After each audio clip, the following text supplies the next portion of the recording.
بسم الله الرحمن الرحيم. يا أيها الذين آمنوا إذا نودي للصلاة من يوم الجمعة فاسعوا إلى ذكر الله وذروا البيع. إن الحمد لله نحمده ونستعينه ونستغفره ونؤمن به ونتوكل عليه ونعوذ بالله من شرور أنفسنا ومن سيئات أعمالنا من يهده الله فلا مضل له ومن يضلل فلا هادي له وأشهد أن لا إله إلا الله وحده لا شريك له وأشهد أن محمدا عبده ورسوله. أعوذ بالله السميع العليم من الشيطان الرجيم. بسم الله الرحمن الرحيم. يا أيها الذين آمنوا اتقوا الله حق تقاته ولا تموتن إلا وأنتم مسلمون. يا أيها الناس اتقوا ربكم الذي خلقكم من نفس واحدة وخلق منها زوجها وبث منهما رجالا كثيرا ونساء واتقوا الله الذي تساءلون به والأرحام إن الله كان عليكم رقيبا. يا أيها الذين آمنوا اتقوا الله وقولوا قولا سديدا يصلح لكم أعمالكم ويغفر لكم ذنوبكم ومن يطع الله ورسوله فقد فاز فوزا عظيما. أما بعد فإن خير الحديث كتاب الله وخير الهدي هدي محمد صلى الله عليه وسلم وشر الأمور محدثاتها وكل محدثة بدعة وكل بدعة ضلالة وكل ضلالة في النار. ساری تعریفیں بزرگی و بڑائی حمد و ثنا اور عبادتوں کا مستحق صرف اور صرف اللہ تبارک و تعالیٰ کی ذات ہے جس کا کوئی شریک نہیں. بے شمار درود و سلام و تمام انبیاء اور رسول پر، خصوصاً خاتم النبیین جناب مصطفیٰ محمد صلی اللہ علیہ وسلم پر، آپ کے صحابہ، اہل بیت، تابعین، تبع تابعین، سلف صالحین پر اور ان سارے مسلمانوں پر جنہوں نے آپ صلی اللہ علیہ وسلم کے احسان کے ساتھ پیروی کی. میرے بھائی اور بزرگوں، نوجوانوں، عزیز بچوں اور محترم خواتین، ربیع الاول کا مہینہ چل رہا ہے. کیونکہ اسی مہینے میں اللہ کے نبی کریم صلی اللہ علیہ وسلم کی پیدائش اور وفات ہوئی تھی، لہذا اکثر و بیشتر لوگ اس مہینے میں خصوصاً، دیگر مہینوں میں بھی ہوتا ہے لیکن اس مہینے میں خصوصاً اللہ کے نبی کریم صلی اللہ علیہ وسلم کی سیرت کا تذکرہ کرتے ہیں. کچھ لوگ اس میں حد سے زیادہ غلو برتتے ہیں، جیسا کہ آپ نے 2-4 دن پہلے حیدرآباد میں مختلف مقامات میں جس کا مظاہرہ کیا کہ آپ صلی اللہ علیہ وسلم سے محبت کے نام پر جو دھینگا مستی ہوئی، جو ڈی جے گانے بجائے گئے، جو اسٹنٹ ہمارے نوجوانوں نے سڑکوں پر کیا، یہ ساری چیزیں دیکھنے میں سمجھ میں آتی ہے کہ اس کا اسلام سے کوئی تعلق نہیں ہے. اس کے لیے ہمیں کسی ریسرچ کی ضرورت نہیں ہے، اس کے لیے ہمیں کسی تحقیق کی ضرورت نہیں ہے، اس کے لیے ہمیں قرآن اور حدیث کی کوئی دلیل لانے کی ضرورت نہیں ہے. جو بھی چیزیں کی گئی جب آپ دیکھیں گے تو معلوم ہوگا کہ یہ چیزیں ہم نے اپنے غیر مسلم برادران وطن سے لیا ہے. ایک شخص جس کا نام لینا میں مناسب نہیں سمجھتا ہوں ممبر پر، جو ایک ہندو کمیٹی کا بہت بڑا جو ہے آدمی ہے، صدر ہے کہہ سکتے ہیں، وہ کہتا ہے کہ اسلام میں میلاد منانا جائز نہیں ہے. غیر مسلم RSS کا صدر ہے، وہ کہتا ہے کہ اسلام میں میلاد منانا جائز نہیں ہے، لیکن مسلمانوں نے ہندوؤں سے متاثر ہو کر، عیسائیوں سے متاثر ہو کر میلاد کو اپنا لیا ہے. اور پھر اس کے بعد جو اس میں ہر سال ڈیولپ ہوتا ہے، ہر سال اس میں جو نئی نئی چیزیں آتی ہیں جس کا اسلام سے کوئی تعلق نہیں ہے. لہذا ہمیں دیکھنا ہے کہ اللہ کے نبی کریم صلی اللہ علیہ وسلم کی سیرت کیا ہے، آپ کس ماحول میں پیدا ہوئے، آپ کس طرح آپ نے پوری کی پوری زندگی گزاری. یہ طویل موضوع ہے، طویل خطبہ ہے، بلکہ خطبے میں بھی یہ باتیں کافی نہیں ہو سکتی ہے۔ سیرت نبی پر جو میں نے ریکارڈنگ کی تھی انٹرنیشنل اوپن یونیورسٹی میں، 60 گھنٹہ 60 ایپیسوڈ، ایک ایک گھنٹے کا 60 گھنٹہ آپ صلی اللہ علیہ وسلم کی سیرت کو میں نے ریکارڈ کیا تھا، پھر بھی پوری تفصیل اس میں نہیں آئی تھی۔ لہٰذا میں نے سوچا کہ آپ صلی اللہ علیہ وسلم کی مختصر جو نبوت سے پہلے کی زندگی ہے، ٹھیک، نبوت سے پہلے کی بعد کی زندگی ہر انسان جانتا ہے، نبوت سے پہلے آپ صلی اللہ علیہ وسلم کیسے تھے، کس طرح آپ کی زندگی گزری، اس کا میں تذکرہ آپ کے سامنے کروں کہ آپ صلی اللہ علیہ وسلم نبوت تو بعد میں آئی، 40 سال کے بعد آئی، اس سے پہلے آپ کے اخلاق کیسے تھے، اس سے پہلے آپ نے بچپن کیسے گزارا۔ ہمارے نوجوانوں کو معلوم ہو کہ نوجوانی اللہ کے نبی کریم صلی اللہ علیہ وسلم نے کس حالت میں گزاری۔ 40 سال میں تو انسان باشعور ہو جاتا ہے، بالکل میچور ہو جاتا ہے، اسے ہر چیز سمجھ میں آنے لگتی ہے۔ اس سے پہلے جو بھول بھلیوں میں انسان ہوتا ہے، گمراہیوں میں ہوتا ہے، اس وقت اللہ کے نبی کریم صلی اللہ علیہ وسلم کی سیرت طیبہ کیا کہتی ہے۔ تو آئیے ہم دیکھتے ہیں کہ اللہ کے نبی کریم صلی اللہ علیہ وسلم جس معاشرے میں پیدا ہوئے، جس سوسائٹی میں پیدا ہوئے، جس زمانے میں پیدا ہوئے، اس زمانے کو کہا جاتا تھا زمانے جاہلیت۔ جاہلیت یعنی اگنورنس، لا علمی کا زمانہ، یعنی وہاں پر علم نہیں تھا، اگنورنس کا زمانہ تھا۔ لوگوں کے دل میں جو آئے وہ کرتے تھے، کوئی لا اینڈ آرڈر کی سچویشن نہیں تھی۔ جو مضبوط ہوتا، جس کی لاٹھی اس کی بھینس، جو قبیلہ مضبوط ہوتا دوسرے قبیلے پر حملہ کرتا، جو انسان طاقتور ہوتا دوسرے انسان پر حملہ کرتا، اس کے مال و جائیداد پر حملہ کرتا اور اسے ہڑپ کر لیتا تھا۔ زنا عام تھا، باقاعدہ اس کے بازار لگتے تھے۔ سود عام تھا، جو مالدار تھا سود پر جو ہے لوگوں کو سود دیتا، اور یہ پشت در پشت، نسل در نسل چلتے رہتا تھا۔ لڑکیوں کو زندہ درگور کر دیا جاتا تھا، دفن کر دیا جاتا تھا۔ ایسے وقت میں، اتنی خراب سچویشن میں، اتنی خراب حالات میں اللہ کے نبی کریم صلی اللہ علیہ وسلم پیدا ہوئے۔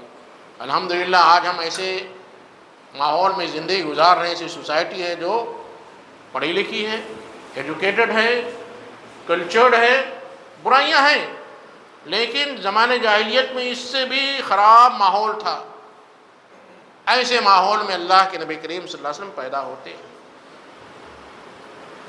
ظاہر سی بات ہے، انسان جس ماحول میں رہتا ہے، جس ماحول میں پروان چڑھتا ہے، جس ماحول میں اس کی پرورش ہوتی ہے، اس ماحول کا اس پر اثر ہو جاتا ہے۔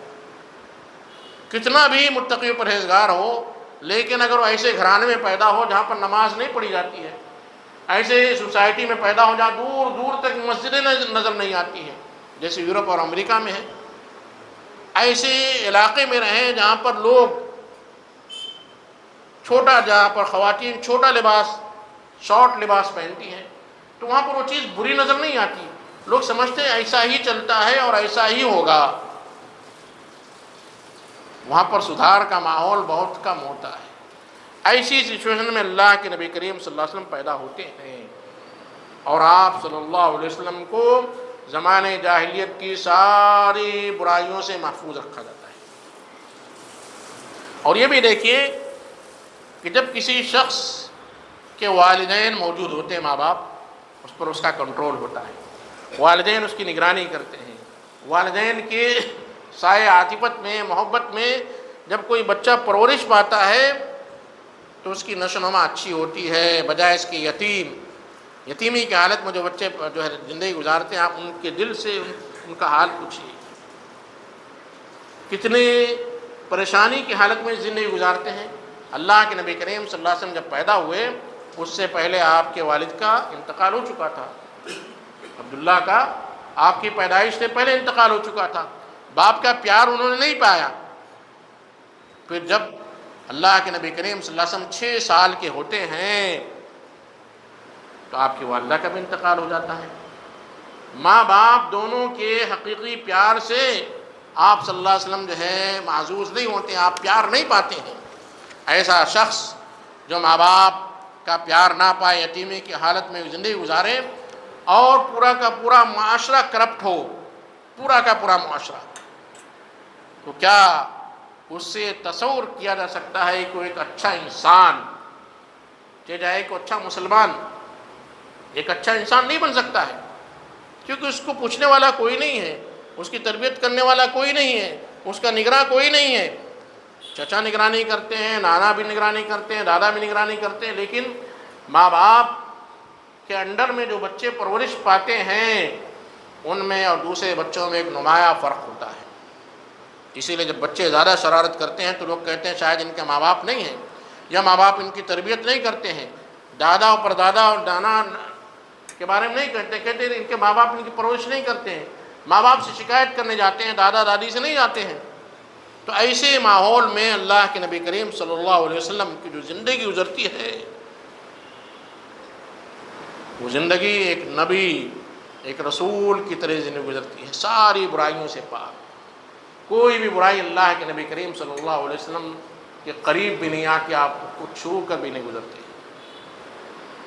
اور کتنی تنگ دستی میں اللہ کے نبی کریم صلی اللہ علیہ وسلم کی پرورش ہوتی ہے۔ آج تو ہمارے ہاں ماشاءاللہ کھانے پینے کا سال بھر کا اسٹاک موجود ہے، کسی گھر میں 10 کلو سے کم چاول نہیں ہے، 10 کلو سے کم جو ہے آٹا نہیں ہے، فریج میں جو ہے مختلف قسم کی سبزیاں بھری ہوئی ہیں، لیکن اللہ کے نبی کریم صلی اللہ علیہ وسلم کس حالت میں زندگی گزارتے ہیں کہ سیرت میں آتا ہے کہ اللہ کے نبی کریم صلی اللہ علیہ وسلم نے بچپن میں بکریاں چرائی۔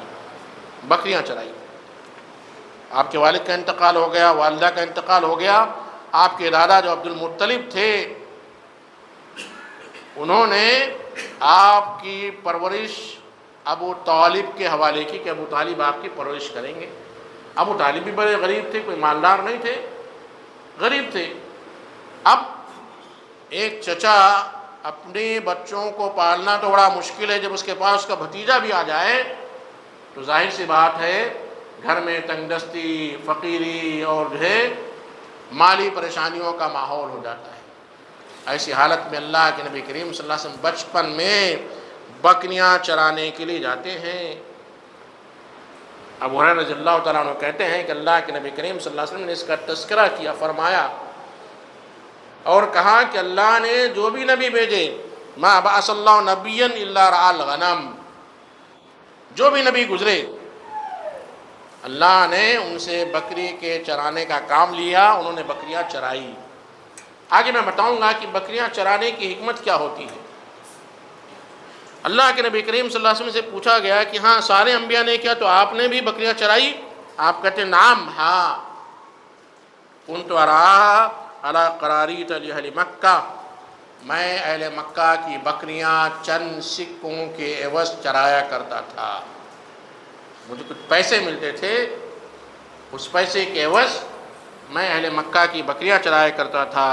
اسی طرح آگے اللہ کے نبی کریم صلی اللہ علیہ وسلم کی سے بڑی پیاری حدیث ہے، آپ فرماتے ہیں بعث موسیٰ علیہ السلام کو نبوت ملی اس حالت میں کہ وہ بکریاں چراتے تھے، داؤد علیہ السلام کو نبوت ملی اس حالت میں کہ وہ بکریاں چراتے تھے، اور مجھے نبوت ملی اس حالت میں کہ میں بھی بکریاں چراتا تھا۔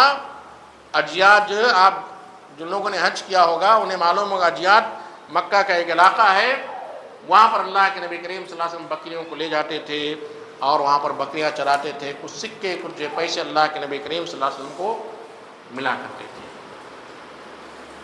اللہ تبارک و تعالیٰ نے کیوں اللہ کے نبی کریم صلی اللہ علیہ وسلم کو بچپن میں مال و دولت کیوں نہیں عطا کیا؟ اس لیے کہ غربت انسان کو بہت ساری چیزیں سکھا دیتی ہیں، بہت ساری چیزیں، تربیت۔ آپ دیکھیں گے رکشے والوں کے بچے نیٹ اور JEE میں اچھے مارکس لاتے ہیں، اور اچھے پڑھے لکھے اچھے خاندان کے جو بڑے مالدار ہوتے ہیں ان کے بچے اکثر و بیشتر فیل ہو جایا کرتے ہیں۔ ہاں کچھ استثنائی ایکسیپشنز کی صورتیں ہیں، لیکن اکثر و بیشتر یہی دیکھا گیا ہے۔ اور اللہ تبارک و تعالیٰ نے اللہ کے نبی کریم صلی اللہ علیہ وسلم سے جو کام لینا تھا، بہت بڑا کام لینا تھا، نبوت و امامت کا کام لینا تھا، تو اللہ کے نبی کریم صلی اللہ علیہ وسلم کو اللہ تبارک و تعالیٰ نے بچپن میں تربیت دی، اور تربیت کی ابتدا بکریوں کو چرانے سے ہوئی۔ جو لوگ بکریاں چراتے ہیں، آپ قریب میں چلے جائیے، جو آپ کی منڈی ہے وہاں پر دیکھیے بکریوں کو ہانکنا، بکریوں کو جو ہے روڈ پر سے لے جانا کتنا مشکل ہوتا ہے، ایک ڈنڈا ادھر مارے دوسری بکری ادھر کود جاتی ہے، آپ کو تلنگانہ بکروں کے بارے میں معلوم ہوگا کہ اگر وہ آپ کے ہاتھ سے نکل گئے تو آپ اسے پکڑ نہیں سکتے ہیں، آپ کی حالت خراب ہو جائے گی۔ تو یہ پہلا درس تھا اللہ کے نبی کریم صلی اللہ علیہ وسلم کو کہ صبر و تحمل سے کام لینا ہوگا، صبر سے کام لینا ہوگا۔ بکریوں کی منڈی میں جائیے، عجیب قسم کی بدبو آتی ہے، عجیب قسم کی بساند آتی ہے، اگر آپ کو 50 بکریاں چرانا ہو تو آپ کی حالت خراب ہو جائے گی، آپ کی زندگی بکریوں کی طرح ہو جائے گی۔ بلکہ کہا جاتا ہے جو بکری چراتا ہے تقریباً بکریوں کی طرح ہو جاتا ہے، اسے بکریوں کی طرح بھاگ دوڑ کرنا پڑتا ہے، صبح سے شام تک بکریوں کو لے کر نکلنا، انہیں چراگاہ لے جانا اور ساتھ میں انہیں واپس لانا بڑا صبر و تحمل کا کام ہے۔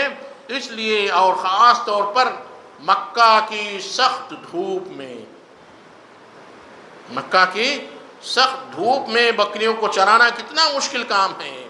تو اللہ تبارک و تعالیٰ نے اپنے نبی کو اس امت کو چرانے کے لیے تیار کرنا تھا، اس امت کو سنبھالنے کے لیے، اس امت کو جہنم کی آگ سے بچانے کے لیے، جیسے ہم بکریوں کو بھیڑیوں سے بچاتے ہیں کہ بھیڑیا اس پر حملہ نہ کر دے، کوئی بکری بھاگ نہ جائے، اس طرح امت مسلمہ کی تربیت کے لیے ایک بڑے کام کے لیے اللہ تبارک و تعالیٰ نے اللہ کے نبی کریم صلی اللہ علیہ وسلم کو تیار کیا۔ تو پہلی چیز آپ صلی اللہ علیہ وسلم کے اس عمل سے یہ صبر و تحمل ہوگا۔ دوسری، بکریاں چرانے کے تعلق سے اگر کسی شخص کے بارے میں کہا جائے کہ بکریاں چراتا ہے، اس کا رشتہ نہیں ہوگا، تو کہیں کون سا کام کر رہا ہے؟ تو عاجزی، انکساری، ہمبلنس جسے کہا جاتا ہے، وہ پیدا کرنے کے لیے اللہ تبارک و تعالیٰ نے نبی کو بچپن میں بکریاں چرانے کے لیے بھیجا۔ صبر و تحمل پیدا ہوتا ہے، بکریوں کی خدمت کرنا، بکریوں کے پانی لے جانا، کوئی بکری بیمار ہو گئی، کوئی بکری گر گئی، رات میں سوئے ہیں بھیڑیا حملہ کر دیا، اس کے لیے بھاگ دوڑ کرنا، یہ ساری چیزیں ایک انسان کو عاجزی سکھاتی ہے، ہمبلنس۔ بکری کیسے بیچاری معمولی سی ہوتی ہے، پکڑتے ہیں آپ اسے ذبح کر دیتے ہیں، کوئی بڑا شیر کی طرح نہیں ہوتی کہ وہ آپ پر حملہ کر دے۔ جس طرح ایک عاجزی انکساری کے ساتھ بکری ہوتی ہے، وہ انسان کے اندر عاجزی اور انکساری پیدا کر دیتا ہے۔ جو اللہ کے نبی کریم صلی اللہ علیہ وسلم کی سیرت جب ہم پڑھتے ہیں تو صرف تاریخی واقعات نہیں، بلکہ ان واقعات کے پیچھے ہمیں کیا سبق ملتا ہے، کیا عبرت ملتی ہے، ہمیں اپنے اخلاق کو کس طرح سنوارنا چاہیے، کس طرح درست کرنا چاہیے، ہمارے اندر کیا اخلاق آنے چاہیے، یہ ساری چیزیں آتی ہیں۔ ہم صرف اس لیے نہیں پڑھتے ہیں کہ ہم اللہ کے نبی کریم صلی اللہ علیہ وسلم سے محبت ہے، ہم صرف اس لیے نہیں پڑھتے ہیں کہ جذباتی طور پر ہم نعرہ لگائیں اور نعرہ رسالت لگائیں اور دوسرے دن سے اللہ کے نبی کریم صلی اللہ علیہ وسلم کی سیرت کو چھوڑ دیں، اور خود جب ہم ان معاملات میں جائیں تو اس نعرہ لگاتے وقت بھی اللہ کے نبی کریم صلی اللہ علیہ وسلم کی سیرت کا ہمیں لحاظ نہ ہو۔ تو عاجزی اور انکساری ہمارے اندر پیدا ہونی چاہیے۔ اسی طرح تیسری چیز بہادری ہونی چاہیے۔ بکریاں جب انسان چراتا ہے، جنگل میں لے جاتا ہے تو جنگل میں مختلف قسم کے جانور ہوتے ہیں، اور خاص طور پر بکریوں پر حملہ کرنے کے لیے بھیڑیے ہوتے ہیں جنگلوں میں۔ جہاں پر بھی بکریاں زیادہ ہوتی ہیں وہاں پر بھیڑیے ہوتے ہیں۔ اشاروں سے پوچھئے، جہاں پر سانپ زیادہ ہوتے ہیں وہاں پر نیولے ہوتے ہیں۔ اللہ نے ایسی فطرت رکھی ہے ہر ایک کے دفاع کے لیے، تو ایک انسان بھیڑیے سے مقابلہ کیسے کرے گا؟ تو یہ شجاعت اور بہادری آتی ہے، بریونیس جسے کہتے ہیں، انسان بریو ہو جاتا ہے، خوف نہیں ہوتا اسے۔ کچھ بھی ہو ہمیں اپنے جانور کی حفاظت کرنی ہے، ہمیں امت مسلمہ کی حفاظت کرنی ہے۔ کافر ان پر حملہ کریں گے، کافر انہیں ورغلائیں گے، کافر انہیں قتل کرنے کی کوشش کریں گے، تو اللہ کے نبی کریم صلی اللہ علیہ وسلم کو بچپن میں یہ تربیت دی گئی کہ آپ بہادری سے اس کا مقابلہ کرنا۔ اسی طرح آپ صلی اللہ علیہ وسلم کی اس عمل سے معلوم ہوتا ہے کہ روزی کمانا نہایت ضروری ہے، رزق کے لیے نکلنا، خواہ وہ کوئی کیسا بھی جاب کیوں نہ ہو۔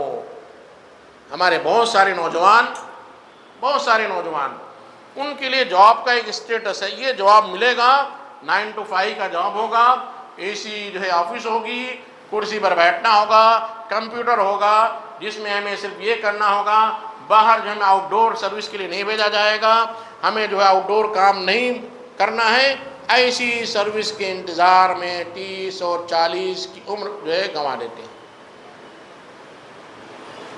تو ایک مسلمان کو یہ ہونا چاہیے کہ اسے جو بھی عمل ملے، جو بھی کام ملے، کیسا بھی کام کیوں نہ ہو، وہ حلال ذریعہ ہو، اسے جو ہے اختیار کرنا چاہیے۔ اللہ کے نبی کریم صلی اللہ علیہ وسلم نے نہیں کہا کہ بھائی بکریاں میں نہیں چرا سکتا ہوں، اونٹ چراؤں گا۔ اونٹ اس زمانے میں اونٹ بھی بہت زیادہ تھے، آپ صلی اللہ علیہ وسلم نے نہیں کہا کہ میں بھی جو ہے یہ کام نہیں کروں گا، میں تجارت کروں گا، جیسے ہمارے بہت سارے نوجوان، میرا مائنڈ بزنس مائنڈ ہے، کام نہیں کریں گے، ماں باپ کے ٹکڑے پر پلیں گے اور صبح شام تک موبائل میں جو ہے اپنا وقت ضائع کریں گے اور کہیں گے کہ ہمارا کام یہ نہیں ہے، ہم 9 to 5 جاب نہیں کر سکتے ہیں، ہم تو بزنس کرنے والے ہیں، بزنس کریں گے اور روز صبح صبح نیا نیا پلان لے کر آئیں گے، جبکہ اس پلان کو ایگزیکیوٹ کرنے کا ان کے پاس کوئی لائے عمل کوئی پلان نہیں ہوگا۔ جو بھی کام آپ کو ملے، کیسا بھی کام ہو، اللہ کا نام لے کر آپ اس میں آگے بڑھیے، اللہ اس میں برکت دے گا۔ اور اللہ کے نبی کریم صلی اللہ علیہ وسلم فرماتے ہیں ما اکل احد طعاما قط خیرا من ان یاکل من عمل یدہ۔ ایک انسان جب بڑا ہو جاتا ہے اس کے لیے سب سے بہترین کھانا وہی ہے جو اس کے ہاتھ نے کمایا ہے۔ باپ کی جائیداد ہے، کرایہ آتا ہے، رینٹ آ رہا ہے، ہم تو واچ مین بنیں گے، رینٹ وصولیں گے اور کھائیں گے، جئیں گے، یہ صحیح طریقہ نہیں ہے۔ انسان کو اللہ نے پیدا کیا اور اس کے رزق کا انتظام کیا تو اس کے لیے بہترین ذریعہ یہ ہے کہ اپنے ہاتھ کی کمائی کا کھانا کھائے۔ یہ نہیں کہ مجھے تو کمائی کی ضرورت نہیں ہے، میرے والد صاحب نے بڑا فارم ہاؤس کھولا ہے، اس کا کرایہ آ رہا ہے، فنکشن ہال ہے اس کا کرایہ آ رہا ہے، فونا ہے اس کا کرایہ آ رہا ہے، وہ آپ اپنے باپ کی کمائی کھا رہے ہیں۔ آپ نے کیا کمایا، آپ نے کیا حاصل کیا؟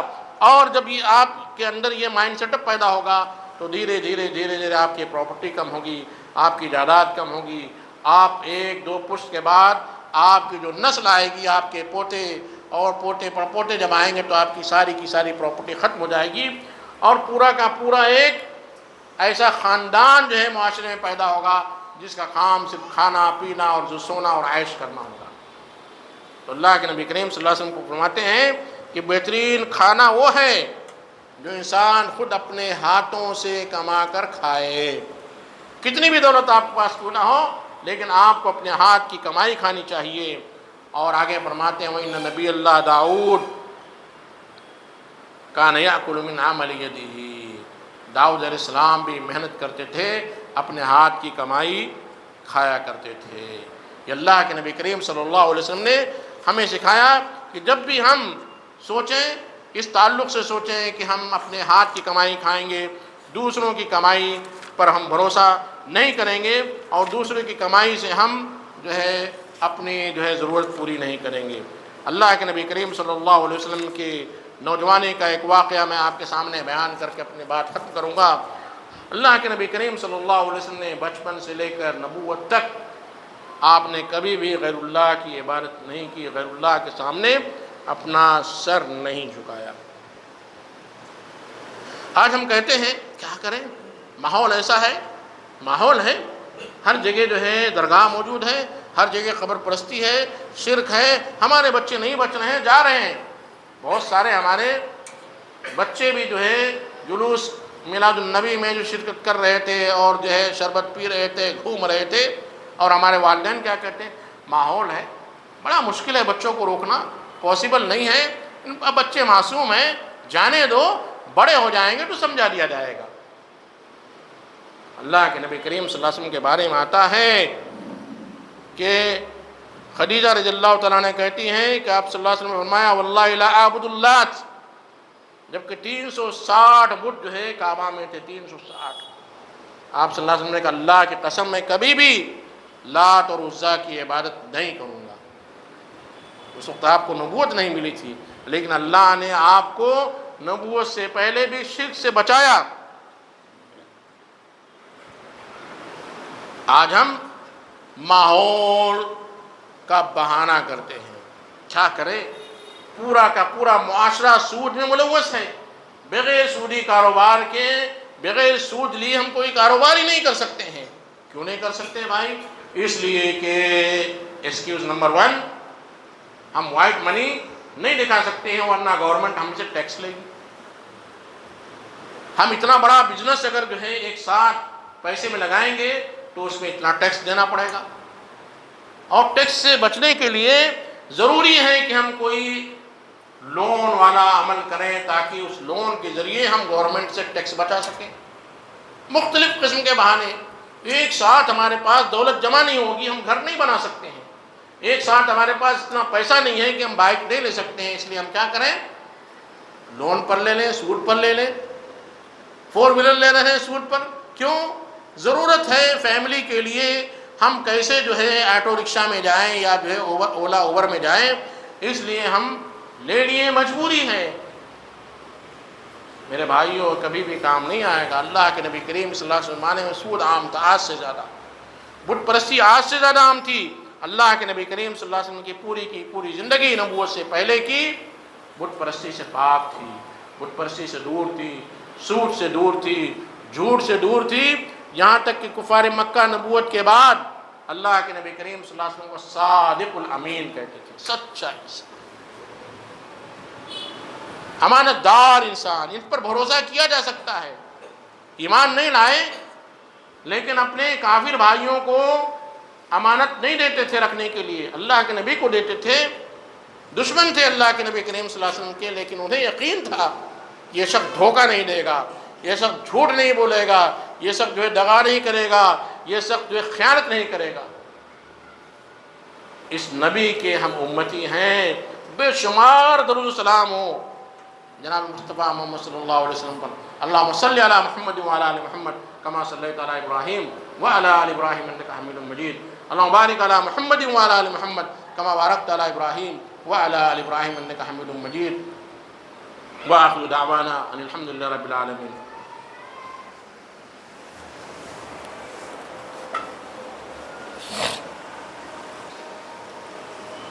ان الحمد للہ نحمده ونستعینه ونستغفره ونؤمن به ونتوکل علیہ ونعوذ باللہ من شرور انفسنا ومن سیئات اعمالنا. من يهده الله فلا مضل له ومن يضلل فلا هادي له واشهد ان لا اله الا الله وحده لا شريك له واشهد ان محمدا عبده ورسوله. اعوذ بالله السميع العليم من الشيطان الرجيم. بسم الله الرحمن الرحيم. ان الله وملائكته يصلون على النبي يا ايها الذين امنوا صلوا عليه وسلموا تسليما. اللهم صل على محمد وعلى ال محمد كما صليت على ابراهيم وعلى ال ابراهيم انك حميد مجيد. اللهم بارك على محمد وعلى ال محمد كما باركت على ابراهيم وعلى ال ابراهيم انك حميد مجيد. عباد الله رحمني ورحمكم الله. ان الله يأمر بالعدل والاحسان وايتاء ذي القربى وينهى عن الفحشاء والمنكر والبغي يعظكم لعلكم تذكرون. اذكروا الله يذكركم وادعوه يستجب لكم ولذكر الله اكبر والله يعلم ما تصنعون.